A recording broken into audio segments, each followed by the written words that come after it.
Lo que es meningitis, ¿no? Es una infección de la meninges, ¿no? Y esta puede dar lugar a cualquier grupo etario. Entonces se puede presentar en niños, en jóvenes, adultos mayores. O sea, no hay edad para que haga una meningitis. O sea, cualquier grupo etario puede presentar este tipo de lesión. Ahora lo curioso sí que la meninge, bueno, está constituida por tres capas, ¿no?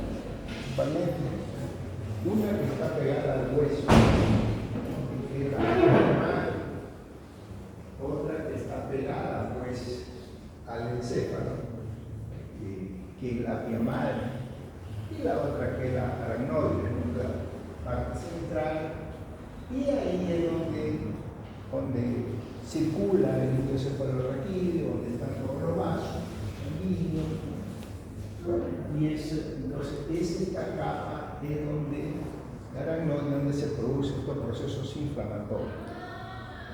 Gran parte de la etiología, ¿no? Es viral, gran parte es viral, pero muy pocas veces el cuadro viral puede provocar cuadro sintomático también, ¿no? Entonces a veces puede pasar, el virus llega y se va.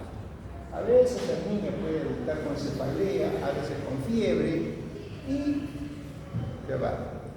Pero si es bacteriano ya es un poco más difícil, ¿no? El bacteriano, entonces ya ahí sí hay que tener un poquito de cuidado, por eso que se llama meningitis bacteriana, ¿no? Así generalmente le ponen ese nombre, meningitis bacteriana o meningitis purulenta, que también le da.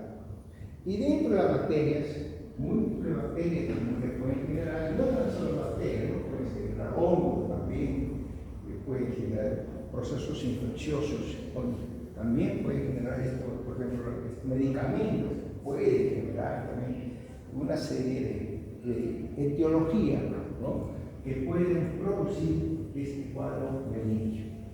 Muy bien, entonces tenemos que esta meningitis puede ser generada entonces por una serie de cuadros.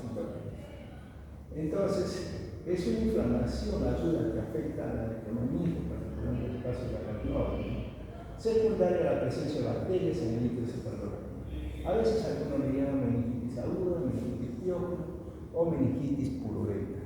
Creo que su compañero está ahí en la puerta. ¿O no? A ver, por favor, pues.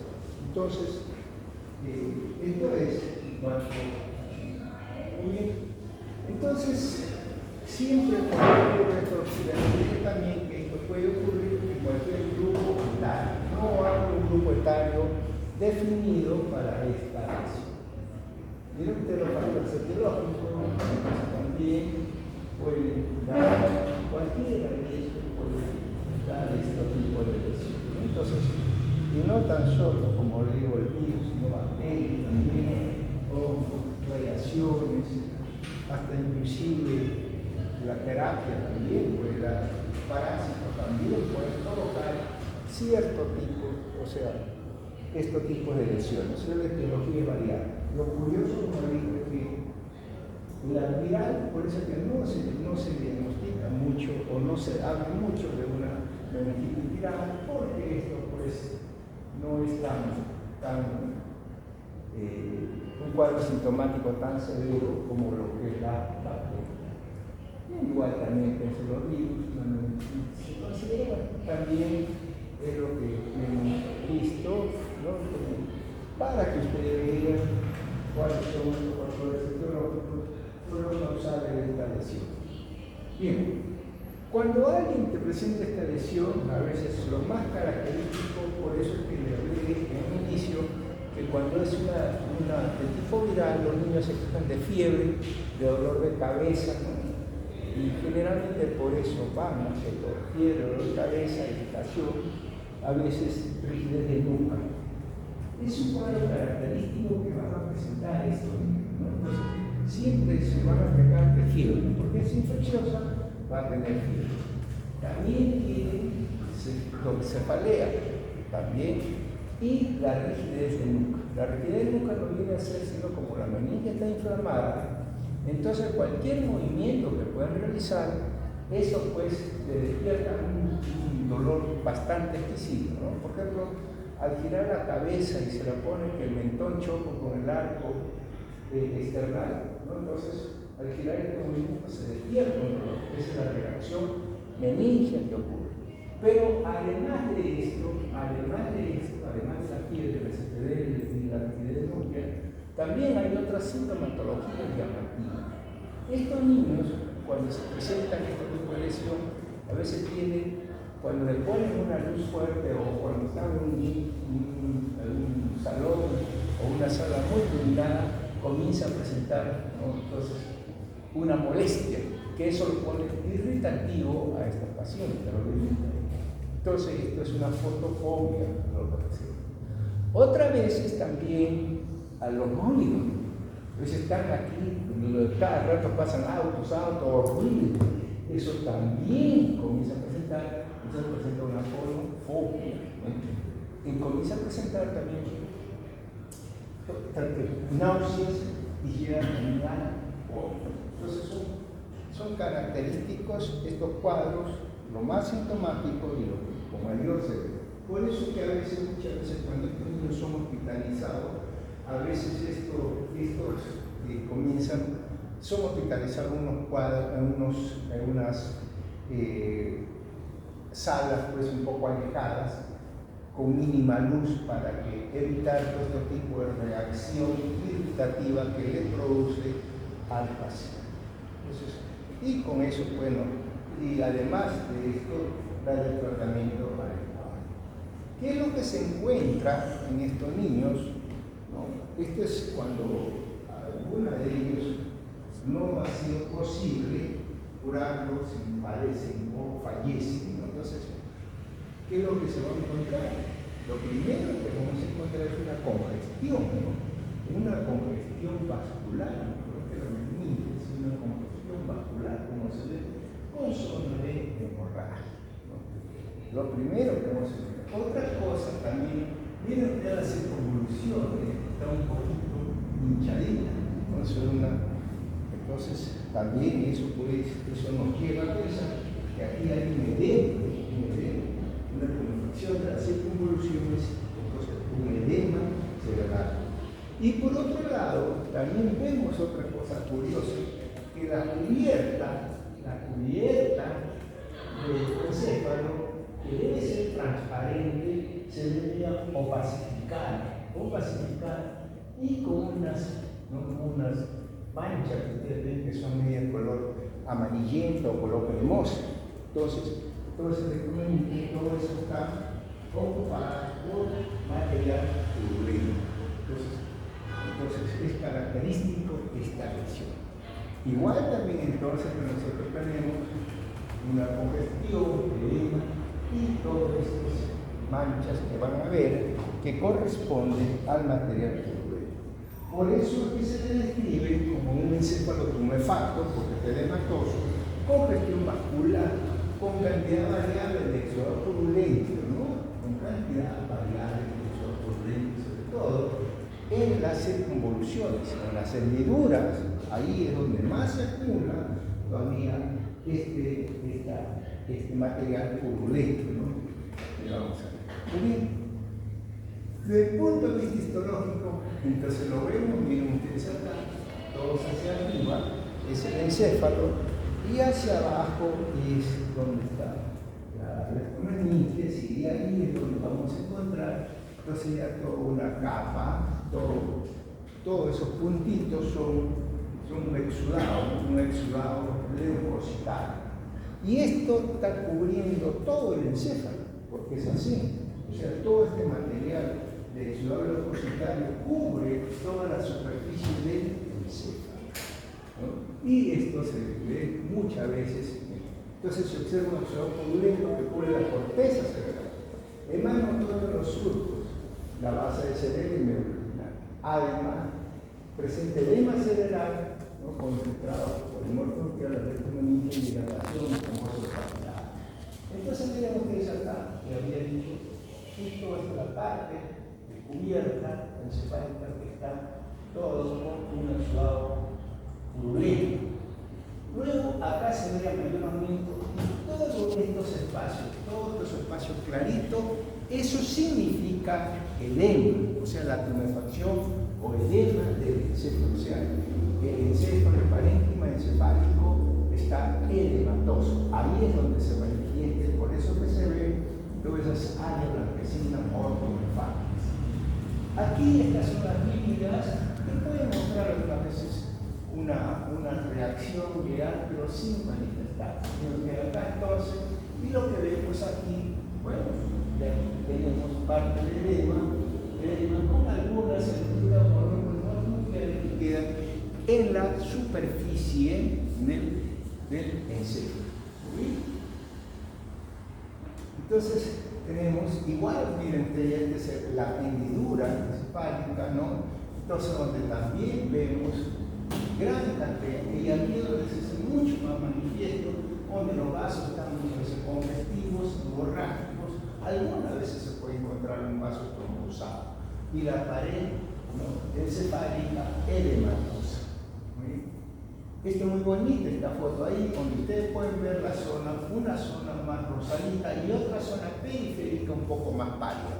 Esa zona periférica más pálida significa ahí donde está localizado el edema. La hendidura, toda esta coloración más rojiza, eso es lo que es el exudado donde se acumula mayor cantidad. Acá es posible ver las células gliales un poquito más numerosas, que solamente es cuestión reactiva nada más como respuesta a este proceso inflamatorio agudo. Entonces, eso es hablando de este tipo de lesión. A mayor aumento ya lo manifiesta, ustedes pueden ver en vasos congestivos, a veces puede haber fondos necróticos, hemorrágicos en las hendiduras. Hacia el parénquima ven edema cerebral, ¿no? Y unos y otros leucocitos que se pliegan y que comienzan a deslizarse en la parte superior o en la parte superficial del encéfalo. Más adentro, las células gliales con una reactividad, pero nada atípico, propio de una respuesta propia del proceso infeccioso. Muy bien, eso entonces correspondería a esta lesión, ¿no? Igual, ya lo hemos visto también en las láminas anteriores donde hemos descrito todo esto. Bien, eso correspondería entonces a esta primera lámina. Esta segunda lámina que corresponde es el meningioma. El meningioma también es otra neoplasia, ¿no? Y es la más frecuente, el tumor más frecuente del sistema nervioso central. Ahora, no digo si es benigno o es maligno. Casi todos los meningiomas son benignos, casi. Entonces hay un casi que no deja que el 100% de esto sea benigno, ¿no? El meningioma es un tumor cerebral, usualmente benigno, derivado de la célula meningotelial. Se presenta en el tejido aracnoideo de la meninge y se adhiere a la dura magra. Es de crecimiento lento y es el tumor primario más común del sistema nervioso central. La localización del meningioma, entonces, el meningioma es una cubierta de todo el sistema nervioso central. Por lo tanto, lo podemos tener en todo el encéfalo y también lo podemos tener en el canal raquídeo. Entonces, en cualquiera de esas partes, tanto a nivel encefálico, a nivel como canal raquídeo, puede haber un meningioma. La localización del meningioma puede ser único o puede ser múltiple. Y la localización, como la vemos también ahí, puede ser múltiple. Puede ser pequeño o puede ser grande. Entonces ya ustedes con esto ya pueden ver y pensar que la sintomatología también puede variar y puede variar de acuerdo a su localización, ¿no? ¿Cuál es su expresión? Eso va a variar. Algunas son mucho más graves, otras son menos severas, pero igual, inclusive en algunas cuando son pequeñas y en algún lóbulo frontal, a veces pasa hasta desapercibido estos meningiomas, pero todos presentan ahí. Entonces ya sabemos que esta es una localización variada, puede ser única, puede ser múltiple, y que esta pues lesiones son precedidas o son originadas en la célula meningo-telial. Bien, este meningioma habíamos dicho que el 98% se clasifican como no malignos. La OMS, la Organización Mundial de la Salud, ha clasificado a este meningioma desde el punto de vista patológico con 7 o 15 clasificaciones histológicas. O sea, 15 variedades diferentes de meningioma. Es lo que ha clasificado. Ahora, este meningioma también, de acuerdo a la agresividad celular, la ha clasificado también como meningioma tipo 1, tipo 2 o tipo 3. La de tipo 1 la pone como meningioma benigno, que es lo más frecuente, y el 98% de estos se presentan en eso. Pero hay un porcentaje mínimo que puede presentar una tipo 2, que puede ser atípico, ¿no? O un tipo 3, que ya es neoplásico. Entonces, son tipo 2 reactivas y tipo 3 neoplásico. Entonces, y eso ya presenta otra gravedad. Por eso es que se dice que esto, gran parte de esta lesión son benignos, ¿no? Pero algunos casos pueden ser malignos. Representa alrededor del 20 a 25% de todos los tumores cerebrales. A pesar de considerarse como benigno, la existencia de una diversidad de su tipo histológico con diferente índice de agresividad y de recidiva. Este meningioma, cuando entra a sala de operaciones, hay que sacarlo todo, en su totalidad. Es un tumor sólido, es un tumor bien definido, por lo tanto el neurocirujano tiene que sacar solo. Si no lo saca en su totalidad, esto vuelve a crecer. ¿Y cómo crece? Bueno, la reactividad también con que crece puede ser mayor. Alrededor del 10% puede ser múltiple y representan entre 15 y 20% de todos los tumores intracerebrales, ¿no? La edad de presentación generalmente se dice entre los 50 años, 50 a 60 años. Entonces, eso es lo más importante en cuanto a toda esta lesión de meningioma. Ahora, ¿qué hacer cuando un paciente tiene este tipo de tumor? ¿Qué es lo que vamos a presentar? ¿Qué es lo que generalmente, como le dije, depende a uno del tamaño, depende de la localización y depende del número también de lesiones que tenga este señor, ¿no? Entonces comienzan esos en forma progresiva y suelen ser muy sutiles en su inicio, o sea, a veces ni piensan que hay.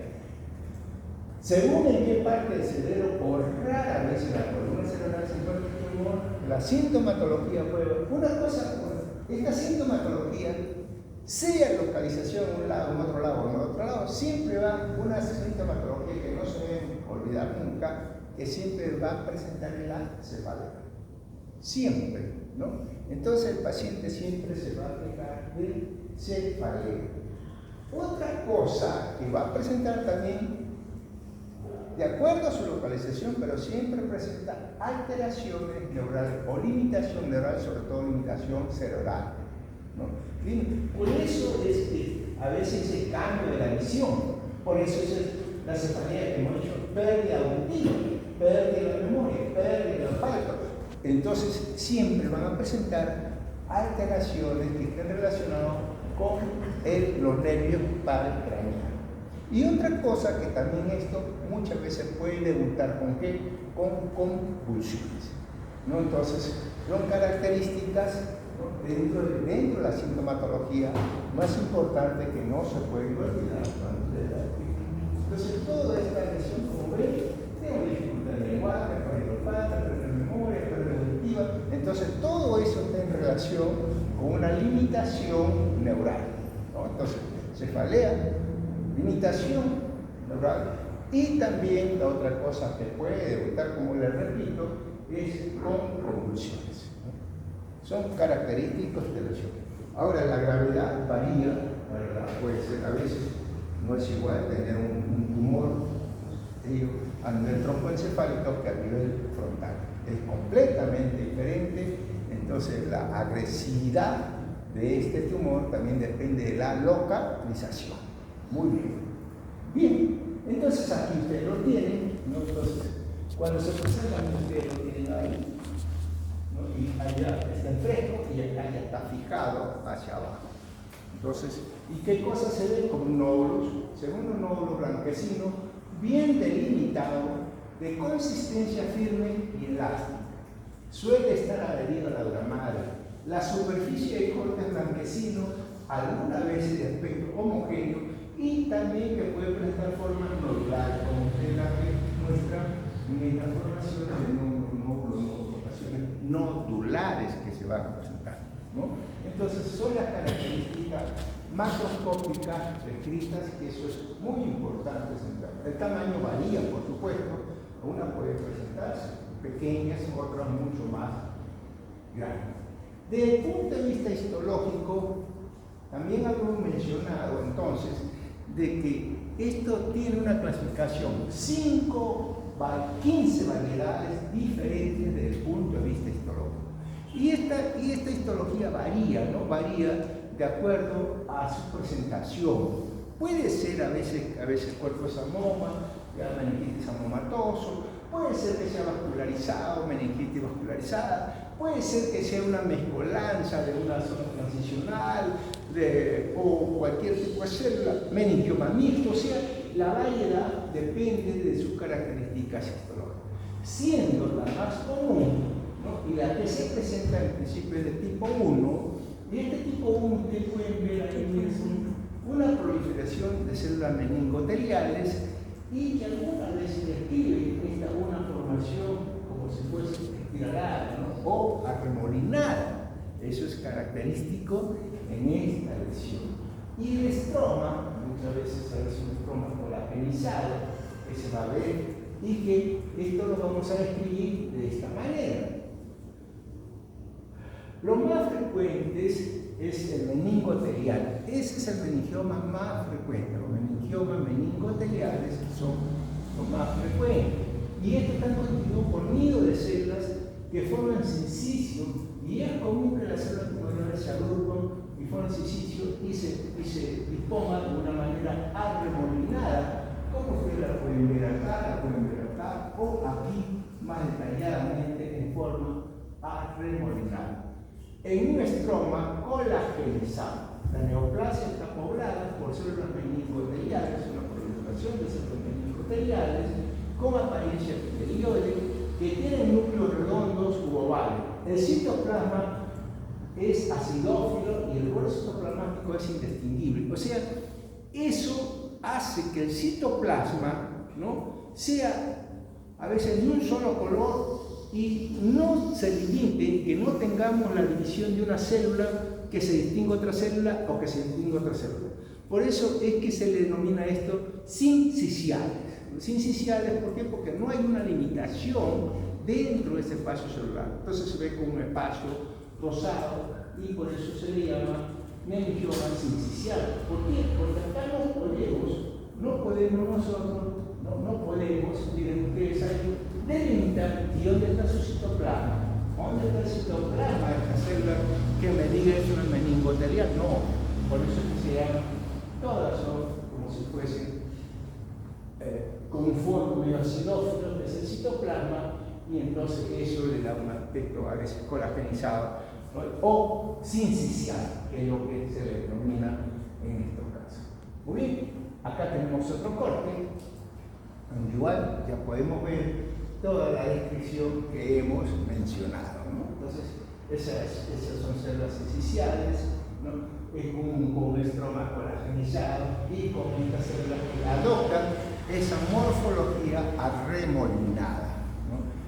En estos ustedes pueden ver, no hay atipia, no hay mitosis. Entonces, esto quiere decir que es una lesión benigna. Esto, la gran mayoría, con esto corresponde pues al tipo 1, de meningioma, son meningioma benigno. Otra toma, igual también, para ver refugios celulares o células alarganitas, ¿no? Que parecen como si fuese un puro, ¿no? Ahí se ve un poco más delgado, pero sin atipia, no muestra mayor cantidad.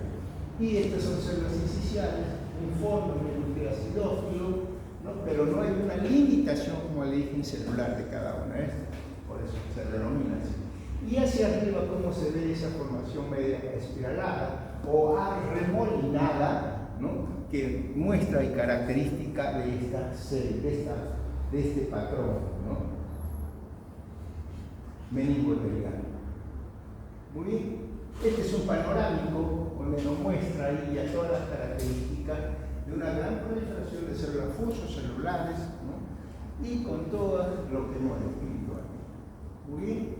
Acá lo tenemos a mayor aumento, muy bonita, llenas de remolinos, de estas sesiones, ¿no? Todas son benignas, todas sin atipicidad, sin mitosis. También una muy bonita foto, donde muestra ya todas sus características, muy buena coloración, buena toma, ¿no? Entonces ahí lo tenemos pues con buen foco pues tomado acá. Esto es entonces correspondería al meningioma. La lámina que sigue también es otra patología. No se ve como antes, no se ve esto ya, la lepra, ¿no? La lepra ya se ve muy rara veces actualmente. Además, ya los estudios que se realizan permiten poder el diagnóstico más preciso.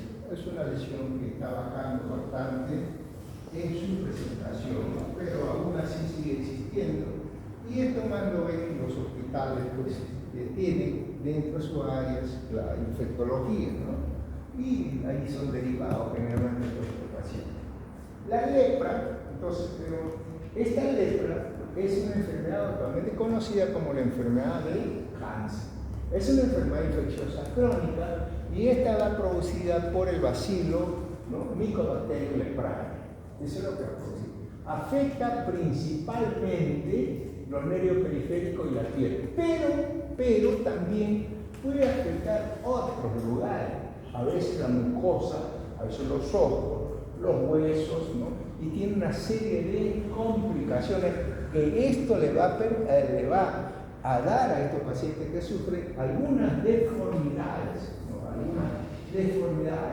estas se puedan presentar, o discapacidades, e inclusive una destrucción del tejido óseo que pueda presentarse. Generalmente, este tipo de lepra, ¿no? Se va a clasificar en dos subtipos: la tuberculoide y la lepra lepromatosa. Lo que nosotros vamos a ver ahora, lo que nos toca y lo que nos han dado para su presentación es la lepra lepromatosa, ¿no? La lepra lepromatosa es lo que nosotros vamos a estudiar, vamos a ver esta lámina. Pero no por eso he dejado de que usted por lo menos tengan algún concepto de esta lesión de la lepra tuberculoide. La lepra tuberculoide, miren ustedes cómo aparece como una mancha, ¿no? Como esas manchas, ¿no? A veces que pueden ser como esos pulpos que se llaman para el blanco, y se ve de esa manera, eso, ¿no? Esas a veces son lesiones que presentan pigmentada e hipopigmentada, Estas son lesiones, ¿no? Distribuidas, como ven, en todo el cuerpo, que en un inicio son hipersensitivas, en un inicio son hiperestésicas, o sea, duele en un inicio, pero como toda lepra, que hay una destrucción de los nervios, esto puede llegar a una anestésica, o sea, comienza con aumenta la sensibilidad, pero después, con el correr del tiempo, disminuye eso, ¿no? Y desaparece. Y esa es una de las características en cualquiera de las dos lepras, ¿no? Claro que en esta se caracteriza por el tuberculosis. ¿Por qué? Porque aquí sí vamos a tener la presencia de granulomas tuberculosos. No tanto así en la lepra leptomatosa. Esta es la lepra leptomatosa, que esto también se ve en la piel, ¿no? Y esto comienza a presentarse como también con unas manchitas o con una placa, y luego, o máculas, y que esto se va a formar muchas veces en nódulos. Estos nódulos, que se pueden presentar en cualquier parte del cuerpo, es lo que se llaman los lepromas, ¿no? Esos son los nódulos, los lepromas.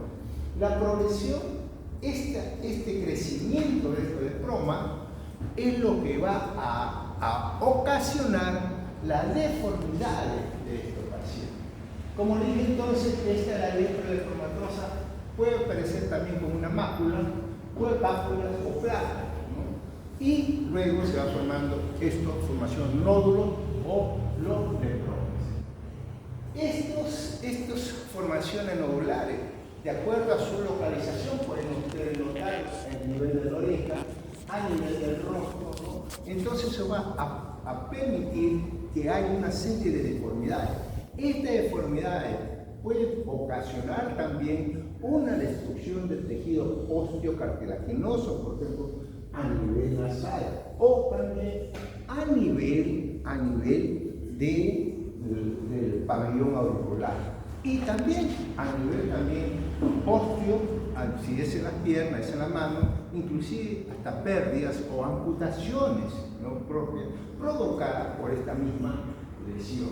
Entonces, y esto es lo que comienza a verse, toda esta fase, todas estas alteraciones, nodulaciones que se pueden presentar a nivel del labio, a nivel nasal, a nivel de los pómulos, a nivel de las cejas, ¿no? Y entonces va a haber una transformación, y es lo que en esta transformación es lo que se conoce como una fase leonina, ¿no?, de esta presentación de esta lepra leptomatosa. Pero esto también tiene unas características cuando vemos, y la característica es que siempre, ¿cuál es la característica o la sintomatología que vamos a tener? En principio, el paciente comienza a presentar algunas lesiones superficiales de la piel. Es lo primero que comienza a aparecer, esas manchitas, ¿no? Comienza a aparecer entonces esas plaquitas o esos nódulos. Y lo curioso es que estos nódulos se van a ulcerar. Puede pasar una semana, 2 semanas, o un mes, 2 meses, y no hay curación. A pesar de la serie de antibióticos locales que se puedan poner, no sanan.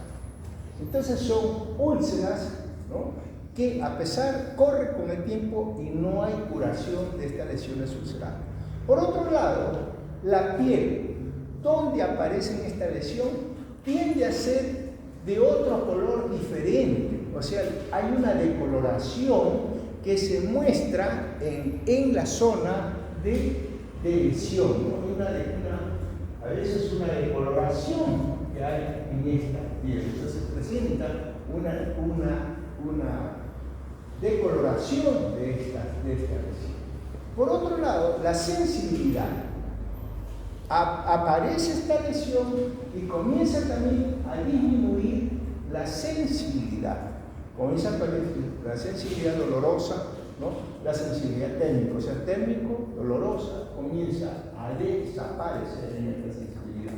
Entonces comienza a hacerse ya eso, a veces uno ya no siente nada, uno le hinca, le pincha, ni cuenta se da y ni sin reacción. Por otro lado, miren ustedes la masa muscular, es un ejemplo simplemente de la masa muscular, ¿no?, que la región tenaria y hipotenaria. Como esta lesión afecta a los nervios, entonces ¿qué hace con eso? Esos nervios que están inervando a toda esa masa muscular se comienzan a atrofiar. Entonces hay una hipotonía y una falta también de esto, una disminución de toda esta masa muscular. Por lo tanto hay una debilidad también que hace en estos pacientes, ¿no? Entonces toda esta lesión. Este es un ejemplo para que ustedes vean cómo se ve la tuberculosis, nada más para que vean y comparen una con otra cosa. Entonces siempre eso es característico en las presentaciones clínica de estos pacientes. Miren ustedes ahí entonces cómo se presenta primeramente una formación nodular, que son los lepromas, una presentación ulcerada de un trámite largo, sin curación, con decoloración de la piel, un debilitamiento de la masa muscular, que lo ven hacia arriba y a su derecha, y esta formación leproma, que es la leproma, que fue su localización, que puede ir y puede afectar el rostro, no tan solo afectar a nivel de los pómulos, miren usted cómo va, a nivel de la ceja, a nivel de los pabellones auriculares. Esto como que cayese los lóbulos, ¿no?, auditivos, y eso es lo que se ve ahí. Y la formación, cómo se va formando, con una destrucción del tabique nasal, y entonces todo ese aspecto que es lo que le da una fase leonina, que es lo que se conoce. Entonces, todas estas formaciones, todas estas presentaciones clínicas hay que tener en cuenta cuando nosotros hablamos de esa letra. Desde el punto de vista histológico, también es sencillo desde el punto de vista histológico. ¿Y por qué se clasifica esto? Esto va a estar localizado a nivel de la piel, de la piel, ¿no es cierto? Entonces, piel, tejido celular secundario. Vemos ahí que en principio tenemos en la superficie de la piel un epitelio escamoso, y generalmente este epitelio escamoso, por debajo de este epitelio, vamos a encontrar toda una zona de tejido fibroso. Curiosamente, los anexos cutáneos tienden a desaparecer en toda esta parte subcutánea, y va a formar como una franja, o eso es lo que se le llama, todo esto es lo que se le llama entonces la zona de Gren o la banda de Una. Toda esta localización a nivel subcutáneo, como una banda de tejido fibroso, que puede estar constituido. Aquí hay una ausencia de elementos propios del tejido subcutáneo, o sea, sobre todo los nervios que están destruidos, y este tejido fibroso con un escaso infiltrado inflamatorio linfocitario o linfoplasmocitario. Y eso es lo que se le llama la banda o la zona de Gren o banda de Una, para comenzar. Luego bajamos de esta localización, de los más moraditos, que puede estar a nivel del dermis superior, dermis medios o dermis inferior. Entonces aquí vamos a tener una proliferación de células, y que estas células están constituidas por macrófagos. Una proliferación de macrófagos. Y estos macrófagos, ya nosotros lo conocemos, son células de citoplasma amplio, núcleo lateralizado, que es también un citoplasma amplio y claro, que también lo conocemos como las células espumosas. Estas macrófagos, células espumosas, es lo que se conoce como la célula espumosa de Virchow, ¿no? Esto es curioso. ¿Y por qué se denomina así? Porque en este citoplasma, esta célula de Virchow se caracteriza porque ahí es donde nosotros vamos a encontrar todo esto bacilos leprae, ¿no? Este es lo que caracteriza. Y esto pues va a atacar, y esto comienza a atacar todos los filetes nerviosos terminales. Miren ustedes acá, se ven entonces la zona, que pueden ver entonces para ver, entonces miren ustedes ahí, y vean ahí la presencia de estas células espumosas, ¿no? Muy característico. Y acá vemos nosotros entonces vemos aquí todo esta es el componente, ¿no?, o el infiltrado por células o por macrófagos, y que afectan a todos los nervios superficiales. Estos macrófagos constituidos por células entonces de citoplasma amplio, núcleo lateralizado, citoplasma amplio claro, ¿no? Y son las células conocidas ya por todos nosotros como células espumosas, ¿no? Entonces tenemos, y acá, bueno, ustedes ya lo pueden ver ahí más detenidamente. Muy bien, entonces esto es igual. Este es para ver entonces la zona de la Una, o esta franja que ustedes pueden ver, con el infiltrado inflamatorio que puede variar. A veces no puede haber nada, puede no haber componente inflamatorio, otra vez así, ¿no? Y hacia abajo es lo que vemos ahí, que corresponde a los macrófagos. También ya lo hemos visto en la lámina anterior, esta misma toma, ¿no? Donde se ven los macrófagos, se ven claramente las células espumosas.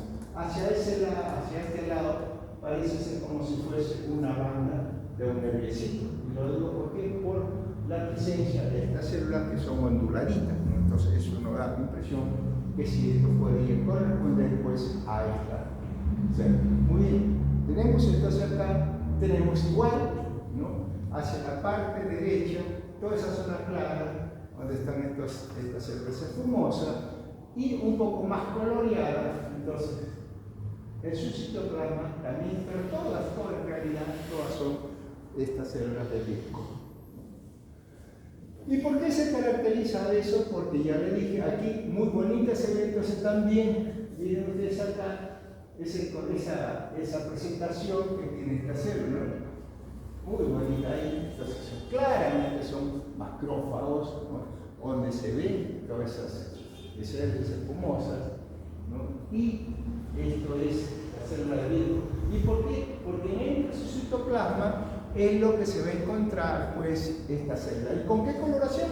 Fácil, a veces uno puede pedir una coloración de Sin Nielsen nada más, ¿no? Y con eso, pero acá yo he pedido una coloración de baraco, ¿no? Una coloración de baraco para ver toda la presencia o la característica que tiene este tipo de célula. Bien, eso entonces, con eso ya correspondería pues a toda esta lepra-leptomatosis.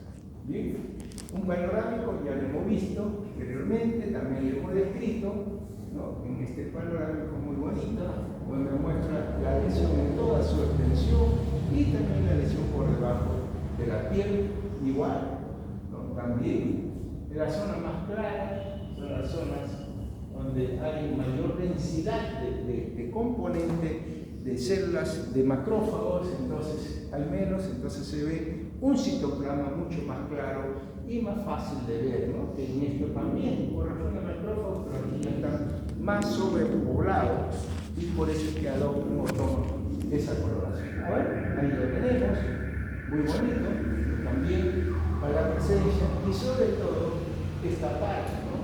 Acá parece ser, de acuerdo a las características, como si fuese algo o resto que queda de repente alguno negro. Bueno, entonces eso correspondería pues a esta línea. Ahora vamos a ver otra lesión. Entonces este es el glioblastoma. Antes le llamamos nosotros glioblastoma multiforme, por la forma que está, pero ahora solamente se denomina glioblastoma. Este glioblastoma es una neoplasia maligna, ¿no? Y una neoplasia maligna característica y mucho más frecuente en las personas mayores. El glioblastoma, ¿dónde se origina este glioblastoma? Se origina en la célula glioma. En la primera lámina, cuando nosotros habíamos hablado, en meninges, y a veces hay esas células cerebrales que son los gliomas, estas células cerebrales. Entonces, estas celulitas comienzan, a veces que solamente hay una reacción, un aumento de su número, una reacción a la inflamación o al proceso inflamatorio. Pero otras veces puede haber una alteración en su celularidad por algún cambio de su ADN y esto se transforma en un tumor y se transforma en un astrocitoma. Este astrocitoma puede ser astrocitoma de grado 1, grado 2 o grado 3. Entonces, el astrocitoma a veces bien diferenciado, moderadamente diferenciado o pobremente diferenciado, que es el astrocitoma grado 3 o también llamado astrocitoma anaplásico. Hasta antes también, cuando uno llegaba a un astrocitoma anaplásico, ya ponía el nombre de glioblastoma multiforme. Pero eso se ha cambiado ahora. ¿Por qué? Porque actualmente hay ha hecho de que los cambios observados en esta lesión separan el grado 3 de un grado 4. O sea, imagínate el astrocitoma, el glioblastoma no viene a ser sino un astrocitoma grado 4. Así de sencillo, ¿no? ¿Y por qué va? Porque de acuerdo a su presentación, ¿no? Y los cambios citológicos que vamos a ver. Entonces, es muy agresivo esta lesión, ¿no? Se dice que representa el 14.3 de todos los tumores malignos primarios del sistema nervioso central y el 49.1 de tumores malignos en adultos. Entonces, es bastante, ¿no? Entonces, cuando nosotros o veamos de repente, pues una persona, ¿cuántos años tiene? 50, 60 años, le han descubierto un tumor cerebral, a esa edad que puedes pensar, a esa edad de frente piensas en un glioblastoma, de frente. Y si tú crees que se pueda salvar, bueno, yo no lo creo porque este es un tumor muy agresivo y de crecimiento muy rápido y necrotizante. Entonces, esto pues es muy frecuente en los pacientes mayores, ¿no? Sobre todo que se presenta casi un 50% de toda esta lesión. Bien, antes de ver esto, porque ahí se me pasó y no por cambiar, vamos a ver, antes de ver la sintomatología, vamos a ver cómo se ve esta lesión. Esta lesión, como ustedes pueden ver, es una lesión de crecimiento rápido, es una lesión tumoral muy agresiva, puede ser de pequeño o mayor tamaño, y este es necrotizante, como ustedes pueden ver aquí, que puede ocupar casi todo un hemisferio o parte de ello. Inclusive aquí ustedes pueden ver toda esta zona de un tumor mal definido, de un color parduzco, ampliamente necrótico, y que algunas veces puede ser solito, o otras veces puede pasar el cuerpo calloso y abarcar los dos hemisferios, ¿no? Entonces, generalmente solitario, pero puede cruzar la línea media a través del cuerpo calloso, y ahí que es la parte intermedia, ¿no? Y dan un aspecto de lesión en mariposa. Cuando pasa esto, se forma acá, pasa el cuerpo calloso y también se forma. Eso es lo que se refiere, que ese aspecto en mariposa lleva. Pero no tan solo con esto, sino también puede ver esto. Aquí ya vemos que está ocupando un hemisferio del motor y también el cuerpo calloso que ha sido. Entonces es una lesión megaparduzca, ¿no? Altamente necrótica, toda la superficie, como hemos visto en el anterior, es necrótica, amarillenta, con áreas de hemorragia, de necrosis. A veces puede presentar también zonas congestivas, hemorragia, necrosis y áreas de una dilatación artística. La extensión, miren cómo va, a lo que aparece toda esta lesión. Entonces, pues, con esto es una lesión, un tumor de crecimiento muy rápido y crecimiento necrotizante, ¿no? Y eso, pues, hace de que esto, indudablemente, sea de una evolución rápida. Los pacientes que son diagnosticados, entonces tienen un pronóstico malo.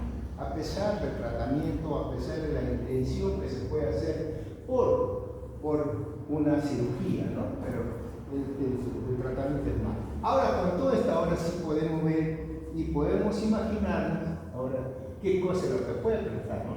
Los síntomas varían dependiendo de la ubicación del tumor cerebral. Como todo tumor cerebral también, ¿qué cosa es lo que incluye? Cefalea. Puede incluir cefalea. Y también puede incluir, de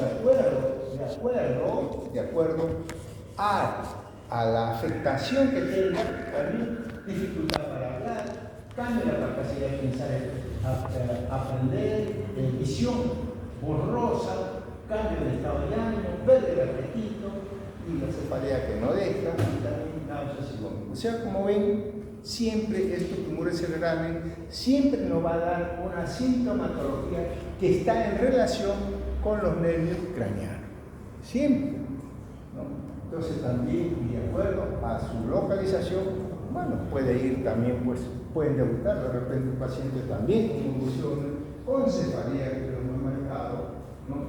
Y una serie de alteraciones que esté relacionada con la actividad neural. Bien, esto es entonces ahora sí ya es más comprensible de acuerdo a la patología que hemos presentado, ¿no? Es un tumor muy grande, muy necrótico, todo esto por si acaso, todo esto es necrosis, todo esto es necrosis, acá también. Entonces, y acá vemos que todas zonas de necrosis y con esta zona muy vascularizada que va a haber. Y por eso es que se le llamó a este un astrocitoma grado 4. O sea, aquí, ¿por qué es un astrocitoma grado 4 el glioblastoma?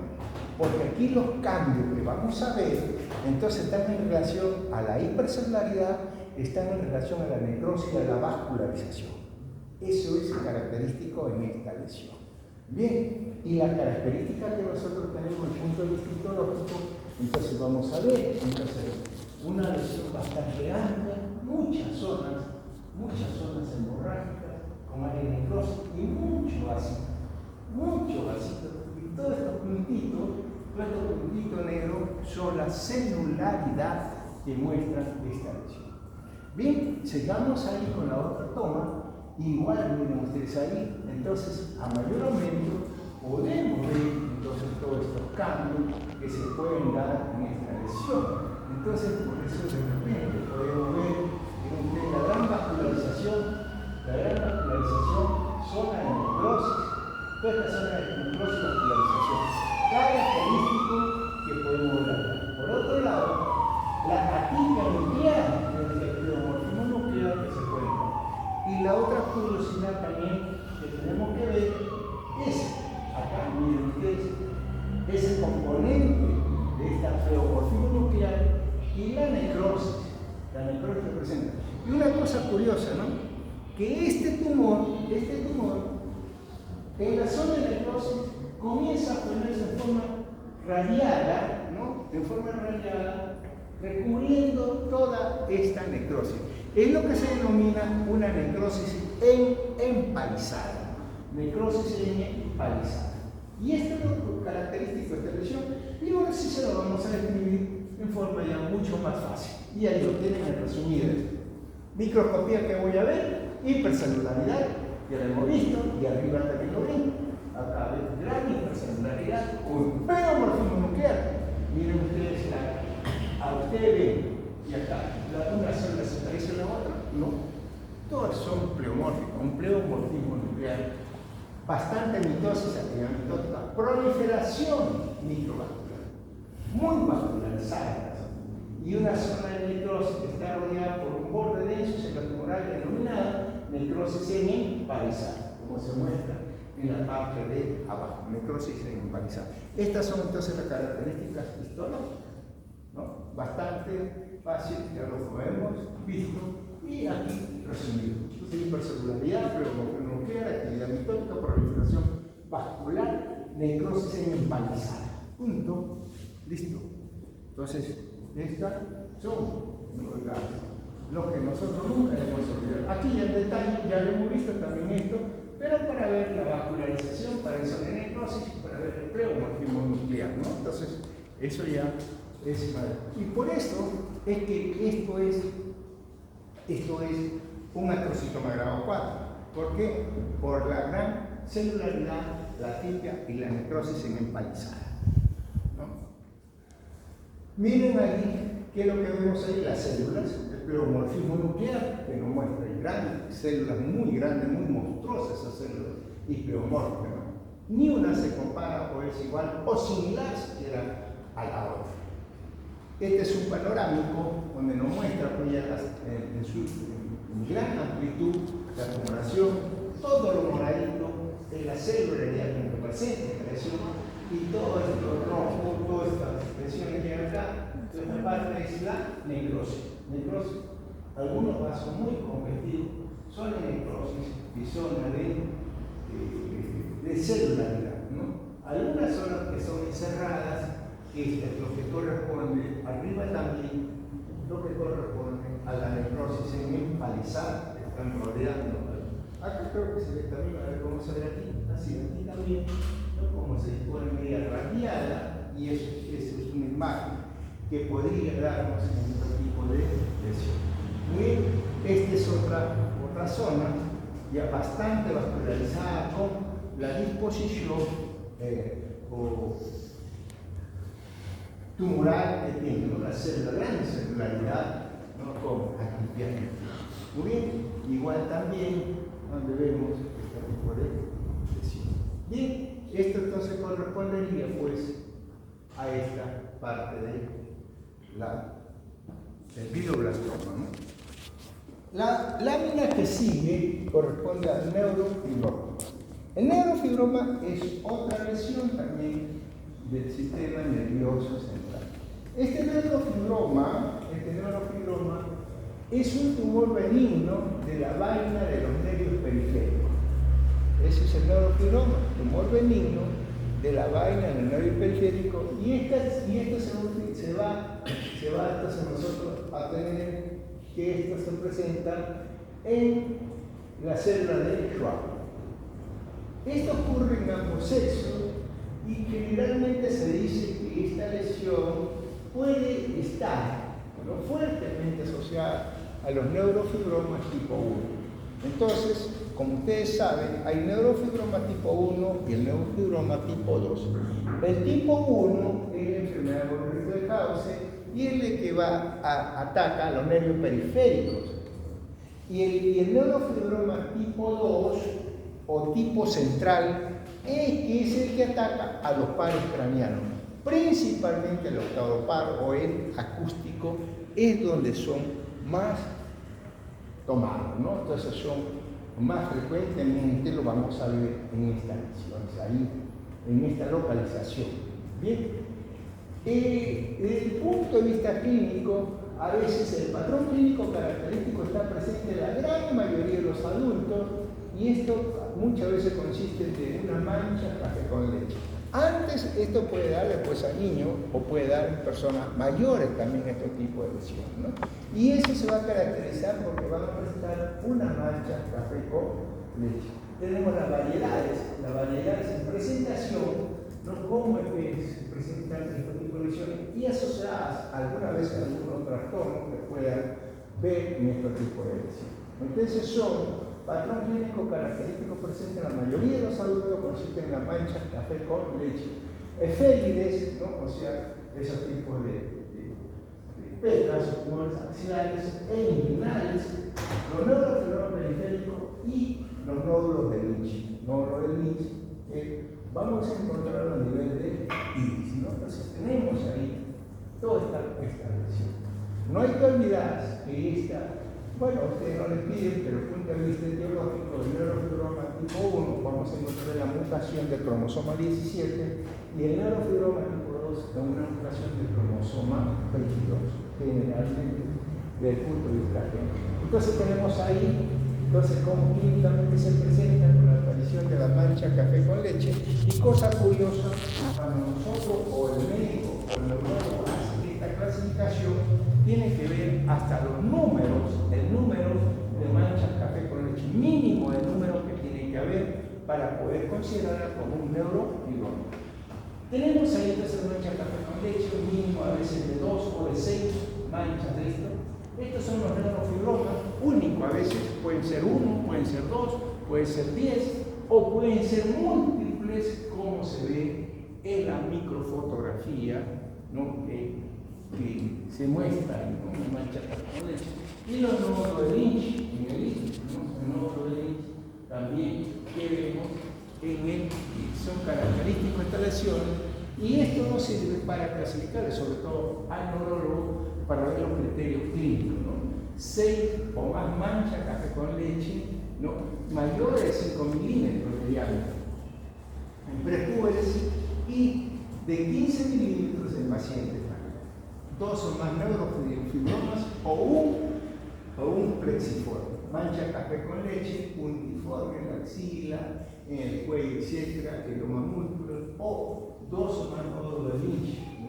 Entonces son los amartomas que vamos a ver a nivel de iris. Son características, estas lesiones características para ver nosotros todas estas alteraciones, o por lo menos para clasificarlas y darle esta lesión.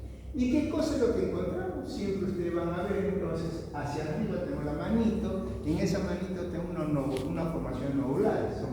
Y estas formaciones nodulares no vienen a ser sino los nervios periféricos, que han desarrollado. Algunas pueden ser así, los neurofibromas. Los neurofibromas, acá y aquí, ¿cómo se ve cuando se sacan esos tipos de lesiones? U otras veces pueden ser este crecimiento ya no es tan chiquito, sino es mucho más grande.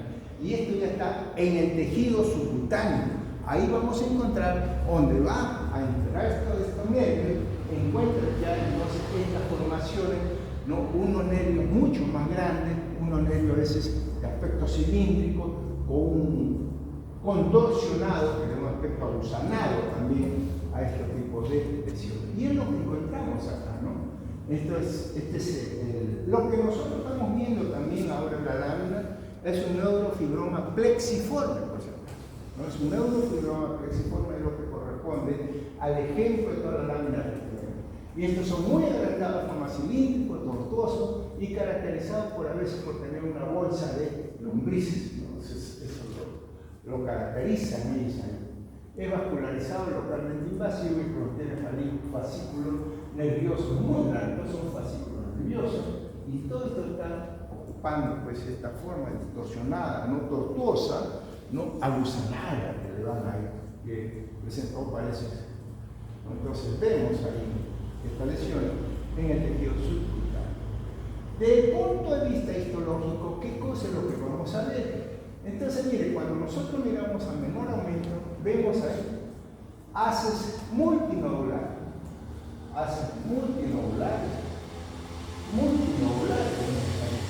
plexiformes por el tamaño del medio.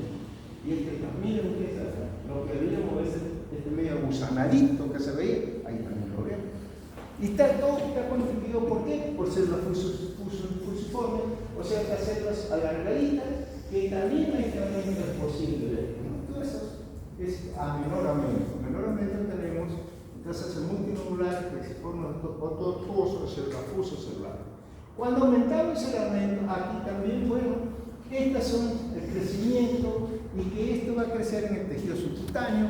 Ustedes tienen ahí entonces el tejido de como está distribuido y es donde se encuentran estas lesiones. Ustedes pueden ver, a veces parece una oruguita acá, un gusanito parece ahí, bueno, que es lo que normalmente va a presentar. Bien, entonces dentro del epineuro cubre todo y dentro de ello, ¿cómo está constituido? A mayor aumento, estos fascículos nerviosos muestran una matriz celular. Y esta matriz celular, ¿qué es lo que tiene? Fibroblasto, célula de Schwann, colágeno y mucina, ¿no? Entonces, todo esto está dentro del epineuro que está rodeado. Entonces, está constituido todo esto entonces, todas estas son fascículos nerviosos como una matriz celular que contiene fibroblastos, célula de Schwann, colágeno y mucina. Núcleos grandes y elongados, o a veces se le pone en esa itálica, que esos son las células de Schwann, ¿no? O sea, las células nerviosas que vamos a encontrar. También encontramos unas áreas un poco con escasa celularidad, y en esa escasa celularidad se ve un material más rosadito. Entonces estos son los cambios mixoides que se van a encontrar en estos tipos de lesiones, ¿no? Acá lo vemos entonces igual, miren ustedes ahí, se observa células fusiformes onduladas sobre un fondo fibrilar con rasgos mixoides, ¿no? Un fondo, todo esto así, ¿no? Un pequeño mixoide, y están las celulitas, que son las células de Schwann, y entremezcladas algunas de ellas con fibroblastos. Muy bien. Eso es básicamente lo que caracteriza a esta lesión. Hemos tratado de que en cada foto describir, aunque sea algo, para que pueda ser más entendible por usted. Muy bien. Este es un corte transversal. Entonces una cosa es la longitudinal, como siempre hemos visto, y los cortes transversales como que se ven. Es un poquito más complejo para escribirlo, pero igual también con las mismas características anteriores. Este es un panorámico donde ya muy similar a la primera foto que le hemos mostrado, ¿no? Entonces, a nivel subcutáneo, ¿dónde está esta presencia de estos nervios, ¿no? periféricos aumentados de volumen y con esa forma tortuosa que tienen ahí, ¿no? Y rodeado por tejido adiposo. Igual también, ya a este aumento, ya es posible ver también el componente del epineuro y toda esta componente que hemos descrito, células de Schwann, ¿no? Células fusocelulares, con también unos cambios, ¿no? Con pixoides, ¿no? Que se van a presentar en esta película. Igual, entonces tenemos fusocelulares, células de Schwann y escasas materiales ahí con aspecto mixoide. Muy bien, entonces todo esto correspondería a esta lámina, ¿no? Del neurofibroma. Y con eso acabamos pues esta sesión. Muy bien, entonces, no sé.